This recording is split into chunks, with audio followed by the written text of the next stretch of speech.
नमस्कार मैत्रिणींनो, स्वागत आहे तुमचं आपल्या यूट्यूब चॅनलमध्ये. तर आज आपण मस्त अशी मेथीची भाजी कशी बनवायची रस्सेवाली. तर शेंगदाणे घेतलेले आहेत. शेंगदाणे छान असे खमंग भाजून घ्यायचे, साल काढून घ्यायची. शेंगदाणे, हिरवी मिरची आणि लसूण पाणी टाकून जाडसर मसाला आपल्याला वाटून घ्यायचा आहे. करून बघा मैत्रिणींनो, ही रस्सावाली भाजी ना आमच्या नाशिककडे बनवली जाते आणि टेस्टला खूप छान लागते मैत्रिणींनो. तर चला आपण रेसिपीला सुरुवात करूया. कढई ठेवून घेतलेली, तेल टाकलेले. तेल मस्त असं कडकडीत गरम होऊन द्यायचं. त्यानंतर मेथीची भाजी स्वच्छ अशी निवडून घ्यायची, धुवून घ्यायची 4 ते 5 पाण्याने आणि बारीक चिरून घ्यायची मैत्रिणींनो. धुतल्यानंतर पालेभाज्या कोणत्याही असल्या तर धुतल्यानंतर पालेभाज्या चिरायच्या आहेत. म्हणजे अगोदर चिरून नंतर धुवायच्या नाहीत. धुतल्यानंतरच पालेभाज्या चिरायच्या. तेल कडकडीत गरम करायचं आणि त्यानंतर आपल्याला इथे भाजी वरून टाकायचे. बघू शकता अगदी 2 ते 3 मिनटात ही रेसिपी तयार होते. तुम्ही चपातीसोबत, भाकरीसोबत, गरम गरम भातासोबतही खाऊ शकता. खूप छान लागते. नक्की करून बघा. तुम्ही जर बनवत नसाल तर नक्की अशी करून बघा. टेस्टला अप्रतिम लागते आणि खाण्यासाठी पौष्टिक आहे शेंगदाणे. तर इथे बघा शेंगदाण्याचा मसाला मी टाकून घेतलेला आहे. तर आपल्याला मसाला आहे ना मैत्रिणींनो वरतून टाकायचा, त्याने छान टेस्ट येते म्हणून मी वरतून टाकते. भाजी तेलामध्ये 1 मिनिट परतून घ्यायची. वरून वाटलेला मसाला टाकायचा आहे आपल्याला आणि एकदम पांढरे दिसतात शेंगदाणे म्हणून किंचित थोडीशी हळद टाकायची आहे आपल्याला. हळद टाकल्यानंतर थोडं पाणी टाका, नाहीतर अशी सुकी बनवू शकता तुम्ही खाण्यासाठी. पण पातळ रस्सा खूप छान लागतो अशा मेथीच्या भाजीचा. आमच्याकडे खूप फेमस आहे मेथीची भाजी, अशी बनवतात आमच्याकडे.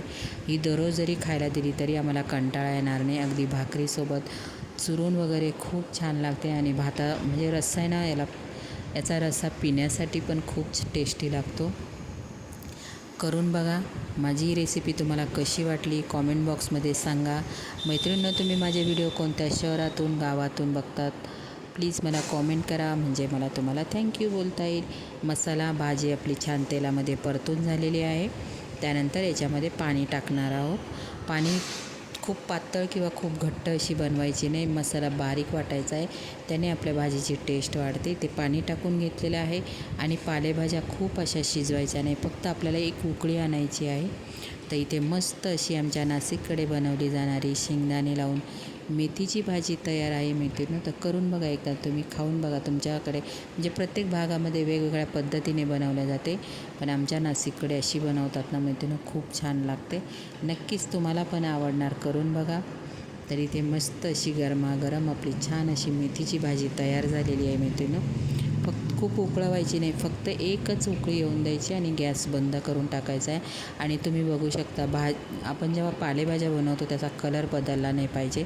कलर बदलला की भाज्या काळपट दिसल्या खायला इच्छा होत नाही. ह्या भाजीचा बिलकुल कलर तुम्ही शिजवल्यानंतर पण बघा, बिलकुल हिरवाच्या हिरवा कलर आहे ह्या भाजीचा. कलर बदललेला नाही, त्याच्यामुळे खाताना पण खूप छान दिसते आणि डोळ्याला पण छान दिसते. तर मीठ टाकलेलं नव्हतं. मीठ आपल्याला शेवटी टाकून घ्यायचं आहे. मीठ टाकून घेते आणि तुम्ही शिजवल्यानंतर पण बघा मैत्रिणींनो, बिलकुल भाजी ही हिरवीच्या हिरवी आहे. तुम्ही बघू शकता, मी तुम्हाला दाखवते चमच्याने. बघा जसा आणि तसाच कलर आहे भाजीचा. आपण खूप शिजवली नाही म्हणून तसा कलर राहणार त्याचा. आणि चवीला तर एकच नंबर मैत्रिणींनो, एकच नंबर. मला खूप आवडते. कोण कोण अशी भाजी बनवतं कॉमेंट बॉक्समध्ये नक्की मला सांगा. बाय.